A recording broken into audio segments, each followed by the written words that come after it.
The Honourable Carl McGinn.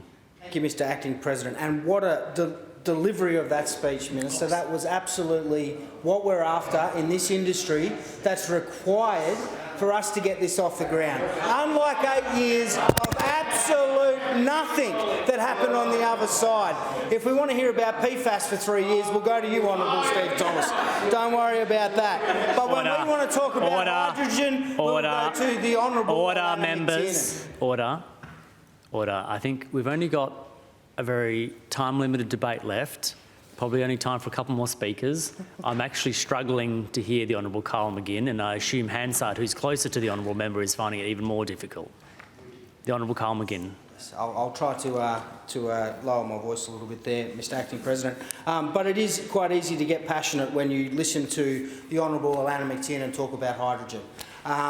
She is out there spearheading this for the state and making sure that we get new initiatives off the ground, and renewables is front and centre.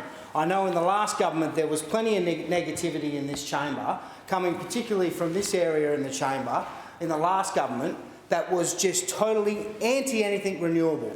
But then when it came to the election, all of a sudden, there was a little bit more of, potentially hydrogen, something we want to look at. The Honourable Minister had put so much work into that space. We can go through the projects that other people have already mentioned, but there's two projects I want to focus on.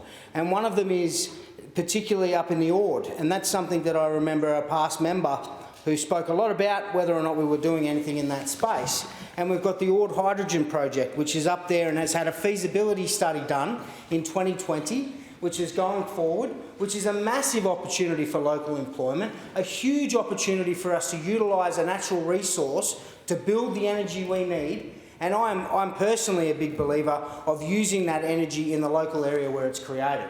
And there's a great project where I went with the Minister only a couple of weeks ago down to Denham, where we were able to turn the sod on a $9.3 million project, which could see the whole of Denham operating off of hydrogen. That is phenomenal. This is an opportunity for an entire town, which is a tourist town, to be operated with renewable energy.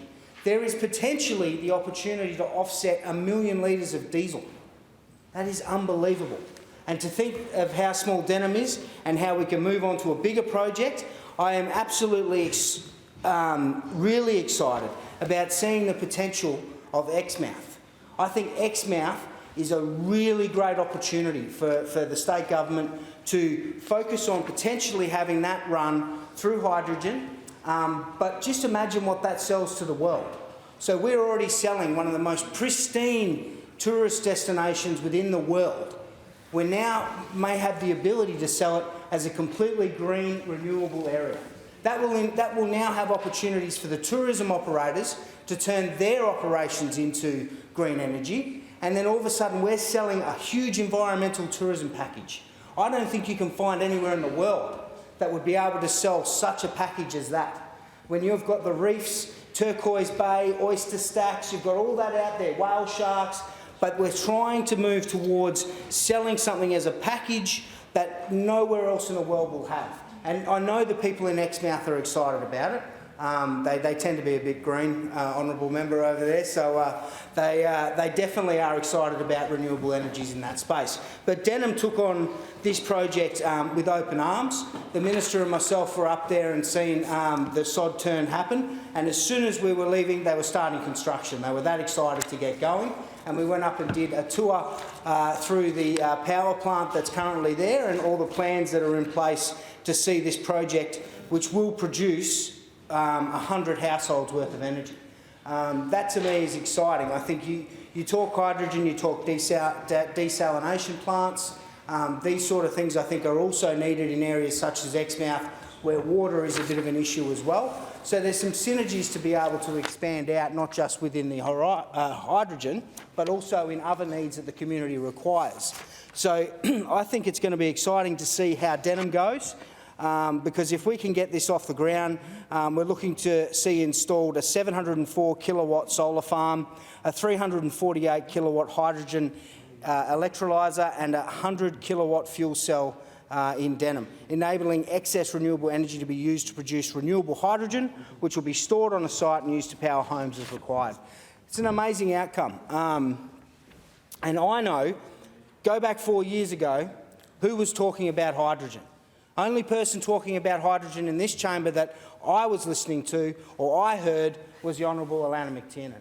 And she's gone out there, and now we have a portfolio that's focused on that to ensure that we're moving into the future, not into the draconian pass of coal that we see from the East Coast people and the federal government that's constantly getting rid of renewable energy projects, talking them down. I think I remember, he's almost been rubbed out of political history, but I think it was Joe Hockey who said when he was driving to Canberra that how insulting it was to have the eyesore of wind farms as he come into Canberra. What a disgrace to see that he was a leader in a space when we needed to see energy transition into renewables. Not to mention Tony Abbott. I could go all day about his view on renewable energy, but you know, let's just thank everyone that he's no longer in politics, because Joe Hockey, I think, just disappeared into America and went and joined up with Trump.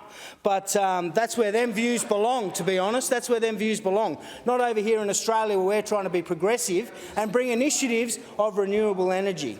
So that to me was quite hilarious, that an eyesore was a reason that we shouldn't have renewable energy. Don't worry, I'm not listening to the garbage over there, the Honourable Sam Rowe, because it sounds like Joe Hockey and Tony Abbott have been reborn. So I think what we members coming back to the motion before I get out of hand here. Would you like an onion to bite into there, Honourable Steve Thomas? Or you're right? You're all good? Do you want me to continue? I'll continue. So we've got... Order. Honourable... Order. Have a listen to this. Order. The Honourable Carl McGinn, I invite you to address the chair on the subject of hydrogen, and I ask other members to cease their interjections. The Honourable Carl McGinn. Thank you, Mr Acting President. It does get a little bit too exciting sometimes to hear the other side whinge in despair. But I will get back to the projects. And again, as I said before, $9.3 million in Denham. What a great start to see a town like Denham move into the future and be able to produce hydrogen, produce their own energy, get rid of some diesel, and make it an all-round better place to visit. And you know, I always spruik the mining and pastoral electorate because it is one of the most beautiful places in the world. But Denham, Shark Bay, Exmouth, these places are phenomenal. They are second to nobody else in the world. And if we can get them into the space of renewable energy, if we can get them into the space of hydrogen and get them into a space where they are known around the world as environmentally friendly tourism locations, I think we're going to have a better opportunity at getting even more tourism once we get past the pandemic that we currently have. And I really do see that we will have something that the East Coast doesn't have or anywhere else in the world has. And that is a great thing for the environment, it's a great thing for small businesses in my electorate, and it's a great thing for the state government to be leading. Because the state government should be the one saying, this is where we're heading. We're not going back to the past. We're not going to walk into the chamber with a piece of coal and a high-vis jacket. We're going to go out there and find new energies, oh, see, they didn't like that one, did we? But that's okay. We'll just get rid of coal instead and make hydrogen everything. Or was that the policy? I can't remember. It didn't last very long anyway. But look, thank you to the Honourable Shelley Payne for bringing the motion to the chamber. I appreciate it. I know you're a big advocate within the environmental space, and it's good to see renewables is on your radar. I look forward to hearing you talk about that into the future. And once again, I thank the Honourable Alana McTiernan for fighting for West Australians for innovation in hydrogen energy.